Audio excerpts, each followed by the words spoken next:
রিয়ার একটা ছোট্ট ব্লগে তোমাদের সকলকে স্বাগত। ফাইনালি শিলিগুড়ি আমরা পৌঁছে গেছি। বাস 3.5 ঘন্টা late, but yes we have finally come. And মানিকদা চলে এসেছিলো আমাদেরকে পিক আপ করতে। গাড়িতে বসে গেছি, আমি আর ঈশিতা দুজনেই রওনা দিয়ে দিয়েছি। বাট ঈশিতার মনে হচ্ছে মুডটা একটু খারাপ, বিকজ খাবার পাইনি।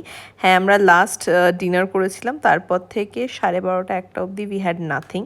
অ্যান্ড রাস্তা দেখতে দেখতে, জঙ্গল দেখতে দেখতে, মূর্তি নদীকে দেখতে দেখতে মনের আনন্দে আমরা তিস্তা ব্যারেজের দিকে রওনা দিই। এই জায়গাটার নাম গাজলডোবা। আমি আর ঈশিতা দুজনেই নেমে পড়ি গাড়ি থেকে। অ্যান্ড মানিকদা খুঁজতে গেছিলো যে পার্কিং পাওয়া যাচ্ছে কিনা। লাকিলি পার্কিং পাওয়া যাচ্ছিলো, সো উই স্টেপড ইন। প্রচণ্ড মাছের গন্ধ ছিল, পুরো মনে হচ্ছিল আমি সি সাইডে এসেছি কোথাও একটা। বাট হ্যাঁ, আমরা একটা ভালো রেস্টুরেন্ট দেখে ওপেন ধাবা কাইন্ডে বসে গেছিলাম। কল্পনা নাম ছিল হোটেলটার। অ্যান্ড প্লিজ ঈশিতার এই ওয়াকটা দেখে কমেন্ট করে জানিও এটা কবির সিং লাগছে কিনা। পাহাড়ে আসবো, ম্যাগি খাবো না সেটা তো হয় না, তো অফকোর্স ম্যাগি দিয়ে আমাদের ডে স্টার্ট হয়। এবং ম্যাগির সাথে গলা শুকাচ্ছিল, তাই জন্য মাজা ছিল। অ্যান্ড তারপর তিস্তা ব্যারেজ দেখতে দেখতে আমাদের নেক্সট গন্তব্যস্থলের জন্য আমরা রওনা দিই।